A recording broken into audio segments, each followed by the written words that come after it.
Video کو like کریں، ہمارے چینل کو سبسکرائب کریں، پاس والی بیل آئیکن کو دبا دیں تاکہ ہماری آنے والی ہر نیو ویڈیو کی نوٹیفیکیشن آپ کو ملتی رہے۔ یہ جو ہم نے بزرگوں کے نام پر الگ الگ ڈش بانٹ رکھا ہے نا، یہ بھی کوئی فرض واجب عمل نہیں ہے۔ یعنی امام جعفر صادق کی نیاز ہے تو کھیر پوری ہی ہونا چاہیے، امام حسین کی ہے تو کھچڑا ہی ہونا چاہیے، غوث اعظم ہے تو مرغا ہی ہونا چاہیے، غریب نواز ہے تو پلاؤ ہی ہونا چاہیے، فلاں بزرگ ہے تو زردہ ہی ہونا چاہیے۔ یہ جو ہم نے الگ الگ ڈشز الگ الگ بزرگوں کے نام بانٹ رکھی ہے نا، اس کی بھی کوئی اصل نہیں ہے، بلکہ ہر حلال جائز چیز پر آپ فاتحہ کر سکتے ہیں۔ اچھا، غوث اعظم کے نام پر کھیر پوری پر کر دیا تو کیا اللہ قبول نہیں فرمائے گا؟ اور امام جعفر صادق کے نام پر اگر مرغے پر فاتحہ کر دیا تو کیا اللہ قبول نہیں فرمائے گا؟ میرے پیارے آقا کے پر اس کی وضاحت میں اس لیے کرتا ہوں کیونکہ بہت سارے لوگ سمجھتے ہیں کہ جس کے یہاں امام جعفر صادق کی نیاز ہو اس کے یہاں پر گوشت اس دن نہیں بننا چاہیے، گوشت نہیں پکنا چاہیے۔ اور بعض جگہ تو اتنی شدت ہے کہ اس گھر میں ہی صرف گوشت نہیں بلکہ جس نے صبح دوپہر میں گوشت کھا لیا ہو وہ یہ نیاز بھی کھانے کا حقدار نہیں ہے۔ مجھے آپ بتائیں، گوشت کھانا جائز ہے کہ ناجائز ہے؟ بکرا بکری کھانا جائز ہے کہ ناجائز ہے؟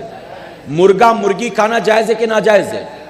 اسی طرح سے وہ جانور جن کی پابندیاں لگی ہیں، اسلام نے تو پابندی نہیں لگایا نا، ان کو بھی کھانا جائز ہے کہ ناجائز ہے؟ جائز ہے۔ اسی طرح مچھلی جو الگ الگ ملتی ہے وہ کھانا جائز ہے کہ ناجائز ہے؟ تو جب سارے دن جائز ہے تو امام جعفر صادق کی نیاز والے دن اور جس کے گھر میں نیاز ہو رہی اس کے لیے کیا ناجائز ہو جائے گا معاذ اللہ؟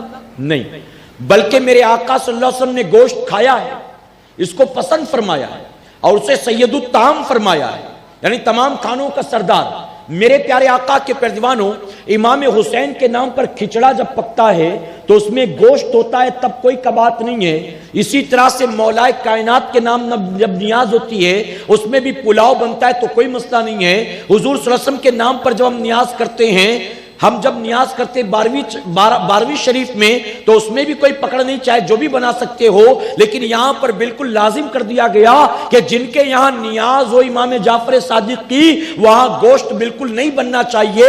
یہ مسئلہ سراسر غلط ہے، بلکہ اگر کسی نے اپنے گھر میں اس نیاز کے لیے پلاؤ بنوا لیا، بریانی بنوا لی تو اس پر بھی نیاز فاتحہ کرنا جائز ہے۔ اچھا، کھیر پوری کی پابندی کرنے کی وجہ سے کیا جانتے ہو؟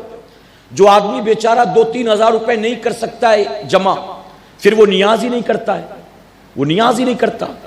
یہ پابندیاں نہ لگاؤ۔ اگر کوئی غریب صرف 25 روپے کی جلیبی لا کر امام جعفر صادق کے نام پر نیاز کر لے، کیا اللہ قبول نہیں کرے گا؟ کوئی بتائیے، غریب آدمی 11 روپے میں جائے 2-3 لڈو لے کر آئے اور اس پر امام جعفر صادق رضی اللہ عنہ کے نام پر نیاز کر دے، کیا اللہ قبول نہیں کرے گا؟ کیا بتائیے معاذ اللہ فرمائے گا کہ میں تو کھیر پوری کے انتظار میں تھا، یا امام جعفر صادق کہیں گے کھیر پوری کے انتظار میں تھا اور تو یہ کیا لے کر آ گیا؟ ایسا ہوگا معاذ اللہ؟ ایسا کچھ بھی نہیں۔ ہر حلال جائز چیز پر نیاز کرنا، فاتحہ کرنا جائز، اور کسی بھی بزرگ کے نام پر کسی بھی حلال جائز چیز پر نیاز کر سکتے ہیں۔ میرے پیارے آقا کے پیروانوں، کوئی غریب آدمی جس کے گھر میں کچھ بھی نہ جڑے، اگر وہ ایک گلاس پانی رکھ کر اس پر بھی فاتحہ کر دے، اللہ اس کو بھی 5000 کی 10,000 کی کھیر پوری بنانے والے کے برابر ثواب عطا فرمائے گا، ثواب میں کوئی کمی نہیں آئے گی۔ تو یہ بالکل کمپلسری نہیں ہے کہ یہی بننا یہی بننا یہی بننا۔ اسی طرح جب امام حسین کے نام پر نیاز ہوتی ہے، اچھا امام حسین کی آل میں سے ہے نا امام جعفر صادق، آپ بتائیں امام حسین کا مرتبہ بڑا ہے کہ امام جعفر صادق کا؟ جی، امام حسین کے نام پر نیاز ہو تو ہر گلی کوچے میں کچڑے کی ڈیگیں لگی ہوتی ہیں، اس میں اتنے پہرے کیوں نہیں؟ وہاں اتنی پابندیاں، اتنے پردے کیوں نہیں؟ امام جعفر صادق کی نیاز ہو تو بڑے پابندیاں، بڑے پہرے ہوتے ہیں کہ ایک ہی کمرے میں بنائیں گے، وہیں پر سب کو بلائیں گے، وہیں پر کھلائیں گے۔ ایسی ایسی شرطیں لگا دی ہیں کہ لوگ کرنے سے بھی گھبراتے ہیں کہ اس نیاز کو باہر نہیں لے جا سکتے، کسی کے گھر نہیں پہنچا سکتے، اس نیاز کو کسی کو باہر بٹھا کے کھلا نہیں سکتے۔